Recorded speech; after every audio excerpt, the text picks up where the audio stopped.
Saya perempuan pertama yang dipercaya oleh pimpinan menjadi Direktur Jenderal Pemasyarakatan.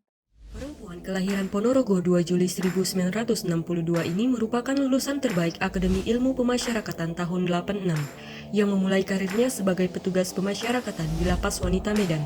Dalam menjalankan tugasnya di pemasyarakatan, beliau menunjukkan sikap ASN yang mengacu pada core values ASN berakhlak. Berorientasi pelayanan. Ibu Sri Pugu Budi Utami dalam melaksanakan tugasnya selama hampir 2 tahun menjabat sebagai Direktur Jenderal Pemasyarakatan atau Dirjenpas dan sebagai Kepala Badan Penelitian dan Pengembangan Hukum dan HAM selalu mengutamakan pelayanan kepada warga binaan dan masyarakat, serta beliau mampu mendobrak serta membangun sumber daya manusia terutama pada pemasyarakatan untuk keluar dari comfort zone dengan penuh inovasi.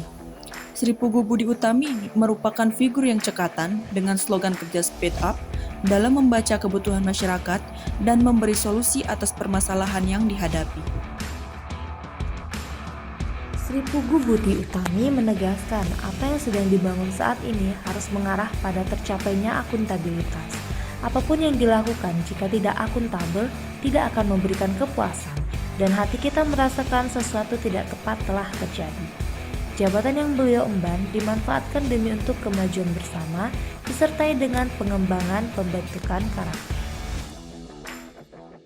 Pada pertengahan karirnya, berkat usaha serta kemampuan yang Ibu Sri Pugu Utami miliki selama mengabdi pada pemasyarakatan, akhirnya mengantarkan beliau kepada jabatan bergengsi, yaitu sebagai Kepala Direktorat Jenderal Pemasyarakatan atau Ditjenpas Perempuan Pertama, serta sebagai Kepala Badan Penelitian dan Pengembangan Hukum dan HAM. Ini menjadi babak baru, terutama bagi kaum perempuan, bahwa siapapun kita, tidak berdasarkan apapun gender kita, selagi kita memiliki kompetensi yang cukup terhadap bidang yang kita jalani, maka kita bisa menjadi apapun.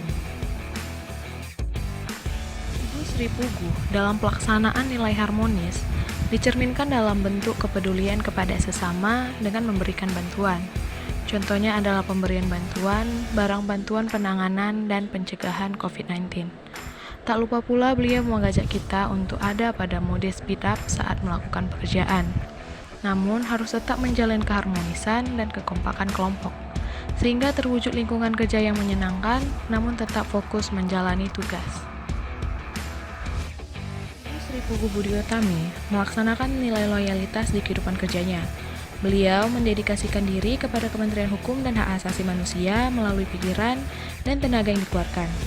Banyak program dan inovasi yang dibuat untuk kemajuan Kementerian Hukum dan Hak Asasi Manusia. Selain itu, dalam berbagai kesempatan, Ibu Sri Pugu Budi Utami seringkali menghimbau untuk meningkatkan nilai loyalitas dalam melaksanakan tugas. Beliau berpendapat bahwa sebagai ASN yang beretika dapat melaksanakan integritas dan loyalitas dalam memberikan pelayanan kepada publik. Dalam melaksanakan tugas seorang figur Sri Kandi Kemenkumham ini selalu menciptakan berbagai inovasi di setiap karyanya.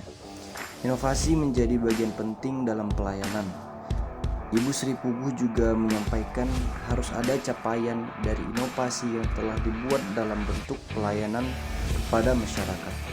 Beberapa contoh inovasi yang beliau lakukan adalah adanya program Bakti Merah Putih, Kampus Kehidupan, pembaharuan rancangan Undang-Undang Pemasyarakatan untuk penanganan overcrowding, penyeragaman bangunan UPT sebagai identitas dan lain sebagainya. Ibu Sri Pugu Utami juga aktif dalam melakukan nilai kolaborasi, mulai dari kolaborasi dengan masyarakat, petani, media massa, kampus, bahkan instansi pemerintahan lainnya. Sebagai Kepala Badan Penelitian dan Pengembangan Hukum dan Hak Asasi Manusia, beliau juga aktif memberikan sosialisasi komitmen kolaborasi antara pusat dan wilayah dalam menyelenggarakan kegiatan kelitbangan di Kementerian Hukum dan HAM.